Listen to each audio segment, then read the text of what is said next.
Institución Universitaria CEIPA. Educación diferente. Hola, nos volvemos a encontrar en este objeto 1, directivo consciente dentro del núcleo del liderazgo consciente. Pero ahora vamos a trabajar nuestro tronco, lo que nos sustenta y a lo que le vamos a meter un poco más de contenido.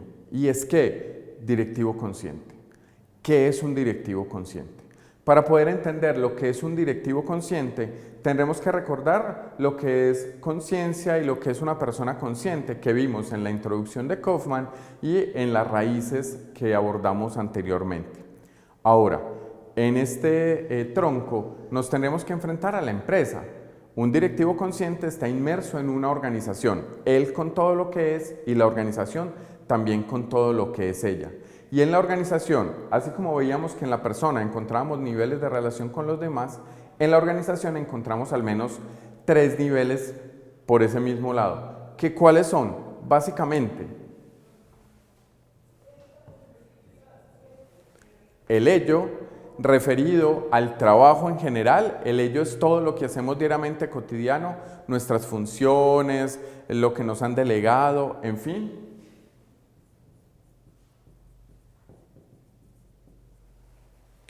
El nosotros, entendido como que en una organización estamos trabajando con otras personas y necesariamente se realizan interrelaciones con ellas.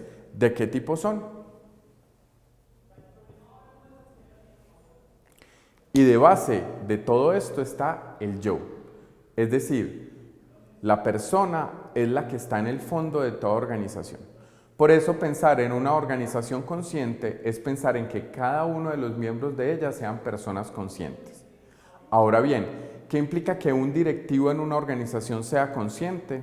Básicamente las condiciones que vemos aquí escritas en negro.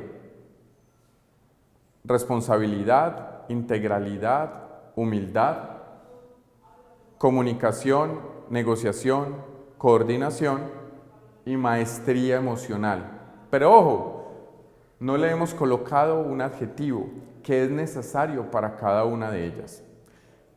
¿Qué será lo que hace de verdad a una persona en una organización consciente y por ende a esa organización una organización consciente?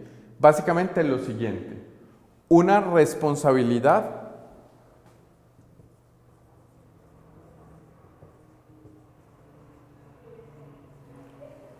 incondicional. Con esa palabrita ya la perspectiva nos cambia, ya no es simplemente ser responsable, es decir, hacer las cosas bien, sino hacer las cosas bien en todo momento, independiente de lo que esté ocurriendo. En nuestra sociedad muchas veces procuramos sacar excusas para eso. Nos saltamos un semáforo en rojo, queremos sobornar a alguien, queremos no hacer filas, queremos que nos cobren menos. ¿Por qué? Si las normas están para todos, si las reglas están para todos y los precios deben ser justos para todos. La responsabilidad debe ser incondicional. Para una persona consciente, la incondicionalidad está por encima de todo.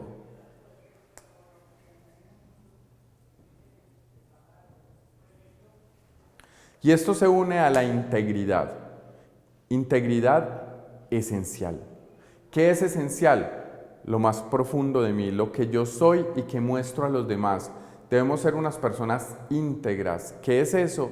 Debemos ser como somos en todas partes, en todo momento.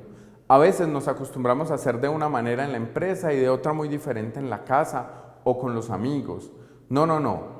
Un directivo consciente, un directivo maduro, está pensando en que su integridad es lo que lo hace ser lo que es en todas partes. No podemos encontrarnos al gerente de la empresa que se comporta de otra forma afuera, con los amigos, en un partido de fútbol. No, él debe ser el mismo en todo momento.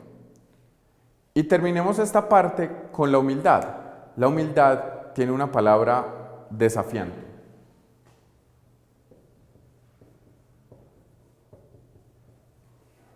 Y es humildad ontológica. ¿Qué quiere decir esto? Quiere decir que lo que define por encima de todo a ese directivo consciente es que es humilde, por encima de todo. ¿Qué es la humildad? Ojo, no malinterpretemos esta palabra. La humildad no hace referencia a que ser los bobos del paseo, a que nos den en la cabeza, a que todo el mundo pase por encima de nosotros. No.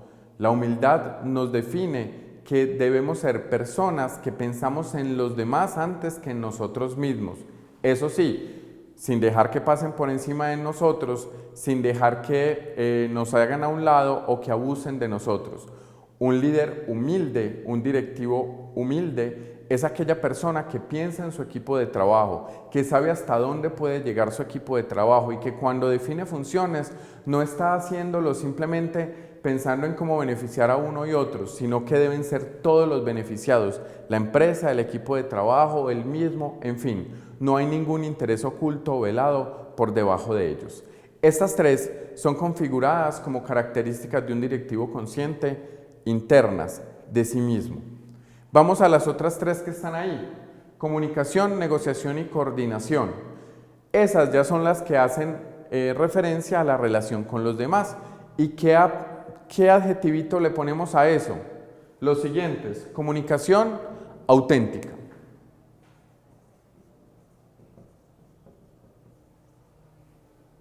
¿Cuántas veces nos hemos acostumbrado a no decir todas las cosas que estamos pensando? A callarnos información? Claro, estoy hablando de nuestro equipo de trabajo, estoy hablando de pares, no estoy hablando obviamente cuando manejamos información privilegiada o cuando de verdad no podemos decir las cosas porque afectamos o a la persona o al normal funcionamiento de la empresa.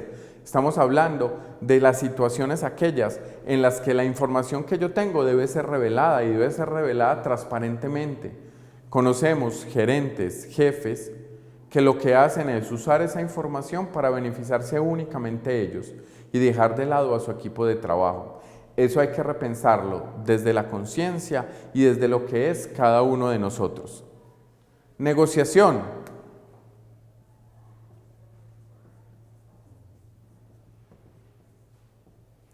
La negociación debe ser constructiva. ¿Qué quiere decir esto? En nuestro ambiente, en Colombia, especialmente aquí en Antioquia, a veces pensamos que la negociación debe ser lo mejor para mí, lo mejor para los demás. Bueno, afortunadamente se ha ido extendiendo el método Harvard y desde allí hablamos de ganar-ganar, situaciones en las que las dos personas ganemos. La conciencia dentro de este modo de pensar va más allá, no es simplemente que los dos ganemos, sino que después de esa negociación los que salgan de allí sean diferentes a los que entraron a esa negociación. Y los que salieron son mucho mejores personas que los que entraron a esa negociación. A eso se refiere una negociación constructiva, a una negociación que lleve a mucho más allá, incluso a relaciones que nos permitan generar alianzas a futuro, que nos permitan desarrollar ambos lados de las partes que están negociando. Vamos con coordinación. La coordinación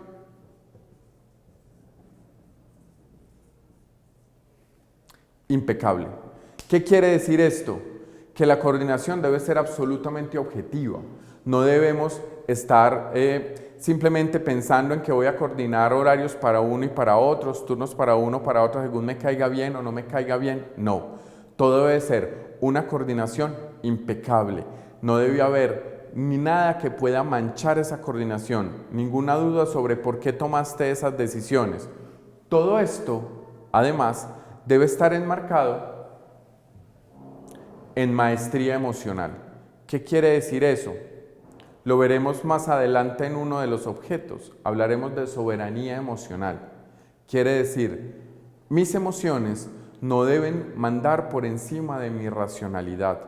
Yo debo saber en qué momento estoy sintiendo qué y para qué me sirve, cómo debo dejar salir algunas cosas y otras mantenerlas tranquilas. ¿Para qué? Para lograr que de verdad mi toma de decisiones y mi labor como gerente sea plenamente consciente. Pues muy bien, con esto en mente, sabiéndonos personas que tenemos estas características, que estamos en relación con los demás y que realizamos nuestro trabajo desde esa conciencia, lograremos de verdad construir empresas conscientes, organizaciones conscientes que logren la transformación a la que estamos pensando. Los invito a leer todo el primer capítulo de Kaufman, donde nos profundizará estos temas, además con casos concretos, con empresas concretas, y nos llevará a plantearnos qué debemos hacer mejor en nuestras vidas para que nuestra organización de verdad sea consciente. Ánimo pues, continuemos el camino a leer y a trabajar conscientemente. Institución Universitaria Ceipa. Educación diferente.